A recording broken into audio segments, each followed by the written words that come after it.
Hello, I need to apologize because I missed some days last week of the Elul challenge. I had some personal business to take care of, but done with that, and now I want to pick up where I left off. And I was talking about our relationship with God, Ben Adam Lamakom. And I had a thought this morning, and I think it's based on a combination of factors. Firstly, that the Ashkenazim started saying Silichot last night. And that's a time where the Jewish people appeal to God's 13 attributes in asking for forgiveness and appealing to the divine mercy. And there's that, and then the fact that we're in the last week of Elul. And Elul, as we're told, is a time where Hamelch Basadeh, where the king is in the field. And the king is in the field, it's these words resonate in my head, all of Elul, and there's so many different ways of understanding it that really ring true. And I've discussed it last year. And one way I really like looking at it is how each person is, we are like a house. Like each person houses God. And throughout the year, we've, through our sins, we've distanced ourselves a lot from God. And that in the time of Elul, we're focusing on the fact that God is always out there. God is always there. And that if we say in the field, because if we do the work, we can bring the God that we've distanced, we can bring him back in our own home, Bilvavi Mishkanevna, bring God back home, and build that sanctuary in each one of our own hearts. That's one way of looking at it that really speaks to me. But this morning it was really, I was very focused in on the fact that we say Hamelech, the king. We refer to God as the king. And in Judaism, there's no shortage of descriptions for God. I mean, especially we have these 13 right here that we're saying over and over and over again in Slichot.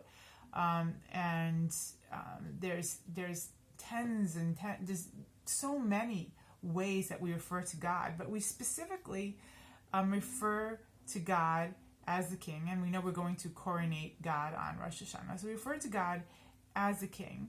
But if we're going to refer to God as the king, it's odd to say that the king is in the field, because a king, you think of a king in a palace, or if you want to say that, the king's at least close, at least he's coming through some sort of regal chariot coming through. But to say that the king is in the field is a place where we get down and dirty, where all the hard work is done. It's not a place where you imagine a king to be. So why is that? What's the point that's trying to be made? And I think that is exactly the point that's trying to be made.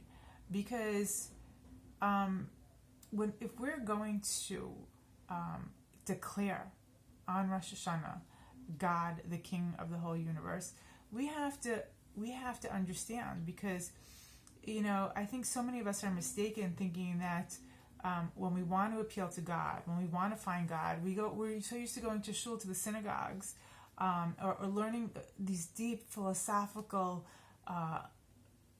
ideas, or getting into very spiritual prayer. These are the places that we think that we find God. And of course, those places are places, and the prayer services and the high holidays are very moving, and they can be a great way to start off the year.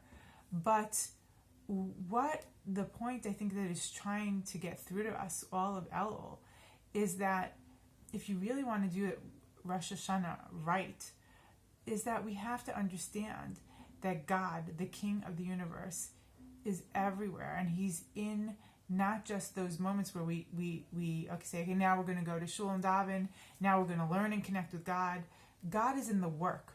God is in that hard work that we do every day, in all the little things, in all the little efforts. When we're succeeding with our efforts, it's the God in us that has been doing it. And if you can see God in all the little details, in all the little things that you do, in all the work, in everyday activity, then that is sustainable. That is something that can be with you all the time, because that's what you're doing all the time. Our life is constant work, and that's where God is. God is with us. And that is not only sustainable, but that will sustain us. And if we understand that, God is not just this king that owns everything, and like a real live king is so distant, he's so grand and he owns everything, so he's so distant that yes, God is so grand and the owner of everything, but he's the owner of everything big and small, and he cares about everything big and small, and he cares about the work in the field so much that he's there with you, helping you do that work.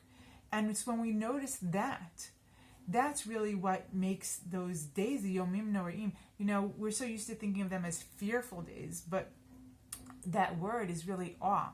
And when we've approached and we've achieved and we've done that work and we find God in our everyday work, that's really a moment of awe when we say, oh my God, God is here. God is in every single thing. It's so unbelievable, and it's so inspiring, and it's such a way to reinvigorate your life and to start with a feeling of unbelievable gratitude, of power, of blessing. And it's such a moment of awe, and that we can really, if we understand that and we do that work and we connect to God through that work, we can come on Rosh Hashanah and say, I recognize you, God, as the master of the whole entire universe, big and small. And thank you. Thank you for making me be a part of that. Thank you for creating man on that day. Thank you for creating me. And I think that's really an awesome way to look at it. And so let's find God in the little things in every moment. And that will really, really be something special and sustainable. Shavua Tov.